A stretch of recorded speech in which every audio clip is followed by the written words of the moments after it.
"Get your filthy farm animals off my pristine lawn or I'll have them put down," she said. It like she was handing down a death sentence for Dandelion's voice, sharp as shrapnel slicing through a quiet Saturday morning, and for a second, I thought I'd wandered into a very bad country club soap opera. There she was, Karen, president of the Oakwood Estates HOA, standing on the edge of what she believed was her kingdom, pointing like she was directing traffic during Armageddon, while Daisy and Buttercup chewed kudzu 3 feet away and looked frankly unimpressed. I'd been in worse places, seen worse threats. 3 tours teach you that, but nobody had ever threatened my animals on my own land and called it public service. I bought that place because I wanted air that wasn't recycled, because I wanted room to breathe after years in tight barracks and dusty deployments. 70 acres of Holloway Grant old trees creak the kind of land that makes your shoulders drop a few inches when you're standing on it. Tucked into the corner was Oakwood Estates, a neat little 50-acre subdivision that by some peculiar quirk of paperwork sat on top of land I technically owned. Long story short, I owned the ground. They owned the houses. It was legalese a 40-year ground lease, a stack of ink that nobody reads until it matters, until someone with a clipboard decides to start rewriting other people's lives. For a while it was perfect. Sarah and I built a modest house on a ridge. We planted things that actually grew, and we got goats because goats eat things we don't want, and we don't want chemicals. Simple, clean, practical. But Karen saw my goats and imagined an apocalypse of bleeding and mud. Her first move was notes in my mailbox, pastel stationery, florid handwriting, a kind of suburban passive aggression I'd never experienced in my life. I ignored those. Then she threatened to have the goats put down. That's when this stopped being about aesthetics and started being personal. Her certified letter arrived a few days later, official notice of covenant violation and schedule of fines, 12 pages of faux legal thunder. Harboring non-domesticated agricultural animals, failure to maintain property aesthetics, alactory pollution. I'll admit I laughed until the fine print tried to make me cry $1,000 plus $100 a day. The letter threatened a lien on my property, a word designed to make blood run cold. Sarah put her coffee down and said quietly, "Can she do that?" I told her she could try, and then I showed her what I had: the deed. The ground lease agreement, a county survey with lines that don't lie. There's something kind of soothing about paperwork when the alternative is a battle of nerves. I laid the documents out on the kitchen table, the survey lines crisp in the morning sun. The law was on my side in a clear, unemotional way. The HOA's covenants applied to the 50-acre parcel, not to the rest of the Holloway Grant. My goats were on my property. That certified reply I mailed back was short, formal, and packed with the exact paragraph that would ruin her afternoon. I sent it, certified, watched the clerk stamp the receipt, and felt a tiny rush of sweet, boring victory, the kind that comes from following the rules and knowing your facts. She didn't back down. She turned to rumors whisper campaigns telling anyone who'd listen that my goats were diseased, that children were in danger, that I was some sort of reckless madman. It was petty, cowardly, and effective until it wasn't. People in Oakwood Estates were good people, nervous to stand out, sure, but not evil. The first person who looked me in the eye without flinching was George, an older man with dirt under his nails and a patience that comes from decades of pruning rose bushes. He told me what I already suspected: Karen had been doing this to people for years. Swing set colors, satellite dishes, a widow's flower bed. She bullied, she fined, and she fed on compliance. The hearing in the beige clubhouse should have been the endgame for her. Me dragged to the front, publicly humiliated, fleeced for some HOA war chest.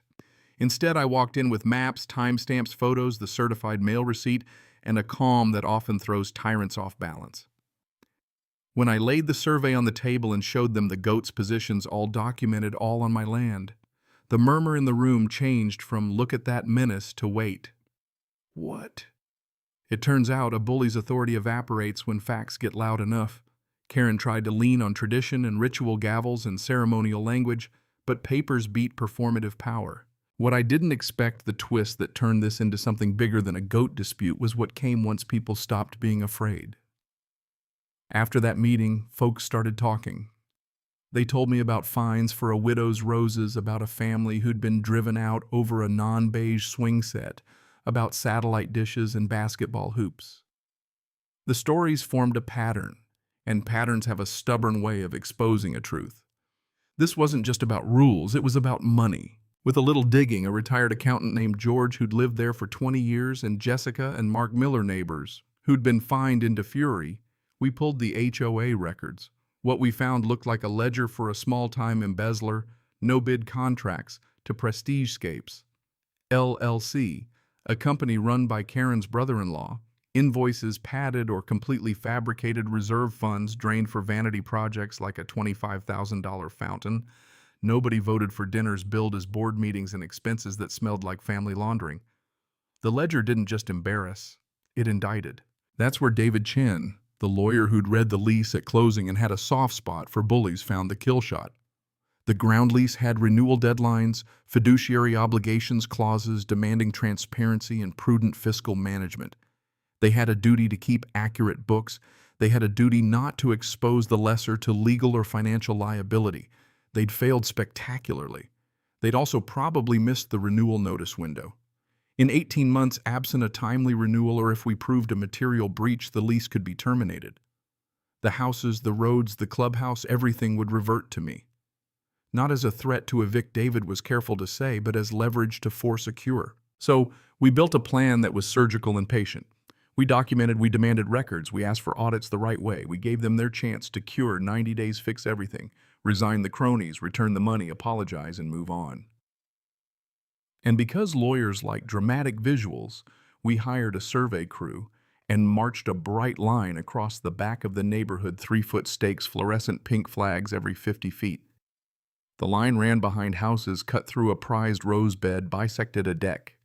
It was ugly and literal and impossible to ignore. That day, the pink flags did more than mark property. They revealed what had been hidden and made the entire neighborhood see it at once. The special meeting we called after that was packed.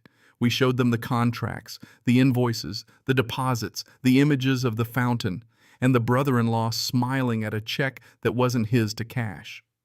I projected the 1988 ground lease clauses into the room, and with David at my side handed the HOA a notice to cure.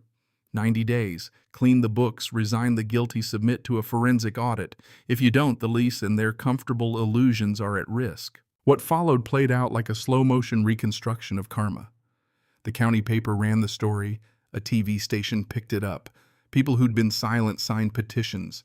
The board dissolved under the weight of evidence and collective shame. Karen packed a U-Haul and left with a garden gnome her brother-in-law had bought her, and later when the DA did his part, there were charges and a restitution order. Nobody wanted a witch hunt, people wanted fairness.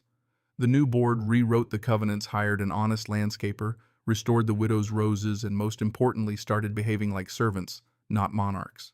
I don't pretend it was clean or painless. There were ugly conversations, threats, sleepless nights. I didn't relish watching a person fall. There's a dull, complicated space between justice and schadenfreude, where you realize consequences are human and messy. But I also learned something I wish I'd known before. All the pink flags power is often a performance, and accountability is a group project. When a few people decide to stop being afraid and bring facts into the light, bullies lose their stage.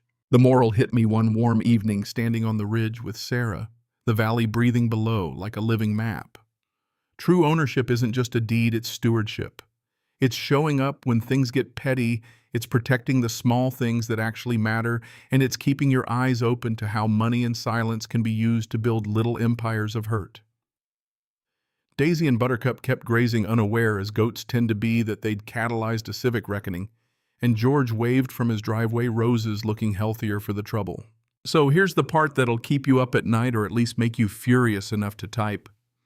When does protecting a community become protecting your own power? When does rules enforcement slip into personal enrichment? And if one person can dunk 60 families into chaos by playing emperor, should the law change, or should the neighbors just learn to read their contracts? Tell me, what would you do if a self-appointed ruler in your neighborhood started using bylaws like a weapon?